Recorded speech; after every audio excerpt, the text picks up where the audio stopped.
Nous sommes très heureux de vous retrouver sur Medi 1, soyez les bienvenus. Les contes africains constituent une littérature orale servant à transmettre les valeurs de la société dans laquelle ils sont contés. Le conte africain se situe au carrefour de tous les arts et c'est cette caractéristique qui fait sa richesse. Le conte africain, une école vivante de transmission de la tradition, c'est le sujet de notre entretien avec Floppy Mendoza. Elle est artiste conteuse. Bienvenue Floppy.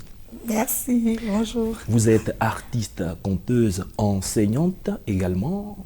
Parlez-nous un peu de votre parcours. Comment est-ce que vous arrivez au conte? Merci pour la question. Comment je suis arrivée au conte? Je peux dire que le conte est venu par moi, est venu à moi, disons. Et je peux dire que c'était lors d'une compétition, d'un festival organisé par le ministère de la Culture, Vacances Culture. On avait une conteuse et elle a accouché. Elle ne pouvait pas se déplacer et du coup, le responsable, M. Amani Konan Pépé, a demandé que je la remplace. Et donc, quand nous sommes partis pour la compétition, on a eu le premier prix en conte. Et l'année qui a suivi encore, il dit, bon, on ne change pas une équipe qui gagne. Donc, on est reparti. Encore, on a eu le deuxième prix et 3 fois successifs, on a eu le prix en conte. Et bon, après ça, c'était pas dans l'intention de faire du conte mon métier. Et puis, bon, juste après le Massa en 2016, c'est là que tout a commencé, quoi. Justement, on vous a vu sur la scène nationale, la scène internationale. Vous avez joué devant de très très grands publics avec la complicité de la régie. Nous allons proposer un extrait d'une de vos prestations et on revient en plateau. Ok. En fait, c'est l'histoire d'une femme. Une femme qui a un problème. En fait, elle est sourde. Elle n'entend rien et rien. Et cette femme, elle a un grand champ d'arachides. Et tous les matins, elle met son enfant au dos. Elle va travailler dans son champ d'arachides. Elle finit, elle rentre chez elle. Et un jour, la dame part avec son enfant sur son dos. Elle va travailler dans son champ. Et pendant qu'elle est en train de travailler dans son champ, voici un monsieur qui arrive. Il a un bâton en main. C'est un berger. Il cherche ses moutons. Oh, le monsieur, lui aussi, il a un problème. Il est sourd. Il cherche ses moutons.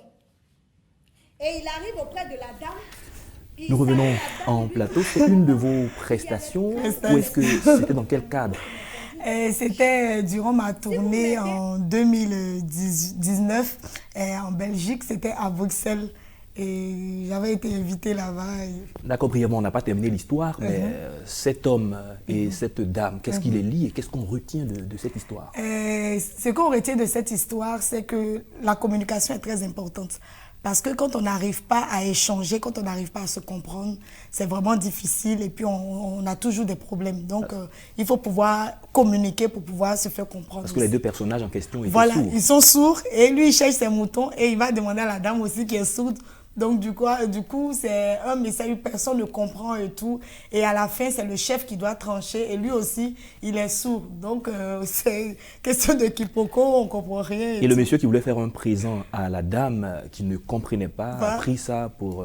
oui, il a pensé que la femme ne voulait pas du petit présent qu'il avait proposé. Elle voulait un gros mouton. Alors que lui a dit, je vais te donner un petit mouton. Comme elle est sourde, elle n'a pas compris cela. Elle a dit, bon, il a dit qu'il voulait blesser elle a blessé son mouton.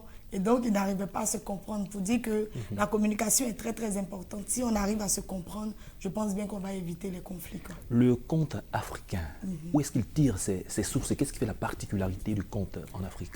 La particularité du conte africain, c'est la leçon de morale qu'on retient à partir de chaque histoire. Ce qui n'est pas vraiment est pareil partout. En Europe, tu n'es pas obligé de raconter une histoire et puis à la fin donner une leçon de moralité. Alors que nous, c'est par les histoires que les parents enseignaient la morale. Donc du coup, c'est une particularité de l'Afrique. Et parfois on retrouve des proverbes. Oui, des proverbes. Et même pour mettre un peu d'ambiance, il y a des devinettes, il y a des charades et tout. Et les proverbes sont vraiment très importants. Et moi, j'utilise vraiment les proverbes dans chacune de mes histoires. Dans les temps anciens, on n'avait peut-être pas des écoles formelles pour apprendre à compter. C'était de père en fils. Aujourd'hui, il y a des écoles de formation. Quelle est la place de la formation pour les conteurs? Bon, je pense que la formation est très importante du moment où le compte n'est plus le compte traditionnel qu'on le faisait pour le plaisir et tout. Aujourd'hui, c'est un métier. Et quand tu veux bien faire ton métier, il faut bien te former. Si tu n'es pas bien formé, tu ne peux pas tenir un public. Parce que tu peux te dire que tu racontes, en 10 minutes, tu n'arrives même pas à tenir un public et tout le monde se dit, ah ben, qu'est-ce qu'il dit, qu'est-ce qu'il dit. Donc, il faut se former. Il faut aller dans les ateliers, quand tu entends qu'il y a une formation quelque part, il faut aller voir. Et surtout, même la meilleure formation, c'est d'aller voir les autres raconter. Quand tu vois d'autres conteurs, tu sais où te situer, tu sais ce qui peut t'intéresser, ce qui est bien chez l'autre, que tu peux utiliser pour toi-même ta propre formation. Il faut s'inspirer de voilà, il faut s'inspirer. Parce qu'on a toujours un modèle, on regarde celui-là, on dit « Ah, il est super, j'ai envie de faire comme lui ». Et du coup, tu t'intéresses à ce qu'il fait, tu regardes un peu comment il fait. Et ça aussi, ça fait partie de ta formation. À vous entendre, à voir votre sourire, on sait que vous vous portez très bien. Mais est-ce qu'il en est de même pour le compte en Afrique, particulièrement en Côte d'Ivoire? Mais tel que vous me voyez ici, je me porte bien là. C'est grâce au compte aussi. Donc, je peux dire que le compte commence à se porter bien. Du moment où c'est un métier, je crois bien qu'il y a beaucoup qui commencent à s'intéresser au compte. Surtout qu'on a un modèle. Nous, avant, on voyait quelques femmes qui racontaient. Mais c'était, bon, regardez les grandes-mères, les tatas qui racontaient. Mais aujourd'hui, moi, je peux dire que les jeunes ont un modèle à suivre. Et par exemple, dans l'école où moi j'enseigne, quand les étudiants, ils me voient, ils se disent « Ah, je vais faire comme madame ». Donc, il y a déjà un modèle. Et il y a des femmes maintenant, les gens qui commencent à s'intéresser vraiment au conte. Par rapport aux salles de spectacle, est-ce que les personnes y vont encore? Oui, aujourd'hui, nous, on peut dire un grand merci à mon maître, le deuxième formateur, Adam Adepodjou, un taxi compteur. Parce qu'il a su faire le travail pour qu'aujourd'hui, le compte puisse atteindre un certain niveau. Aujourd'hui, nous, on fait des spectacles où les salles sont pleines. Il a même fait un spectacle tout récemment où le ticket, il était même à 10 000 francs et la salle était pleine. Donc, du coup, quand on regarde cela, on sait que le compte est en train de vivre vraiment et on sait qu'il y a des gens qui travaillent pour que aujourd'hui le compte puisse se prendre. Vous êtes une professionnelle du domaine. La question, c'est de savoir quelles sont les qualités d'un bon conteur. Comment arriver à tenir un public sur scène, à le transporter dans son histoire et à le fidéliser? Ben, les qualités, moi je peux dire que si tu es naturel dans ta manière de raconter, si tu es sincère avec ton public, parce que quand tu es naturel, tu es sincère. Mais si tu veux faire, par exemple, tu es en train de raconter une histoire, il était une fois, tu veux chanter, c'est pas toi. Yes. Donc quand tu es sincère avec ton public, je pense bien que tu peux faire passer ton message aussi facilement. Et donc, y a la qualité que tu peux avoir, c'est d'être naturel.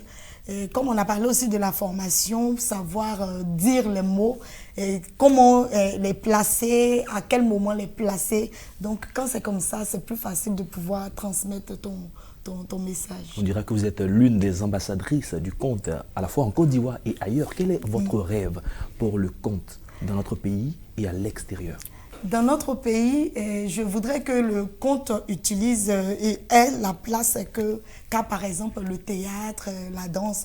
Parce que nous, par exemple, au niveau de l'école, il y a le théâtre, il y a la danse, mais le conte est une matière. Alors que le conte peut être aussi au même niveau que le théâtre. Donc pour moi, il faudrait qu'il y ait aussi des écoles de conte qui sont mises en place parce qu'il faut dire qu'il n'y a pas assez de formateurs en conte et c'est difficile d'avoir une formation en conte.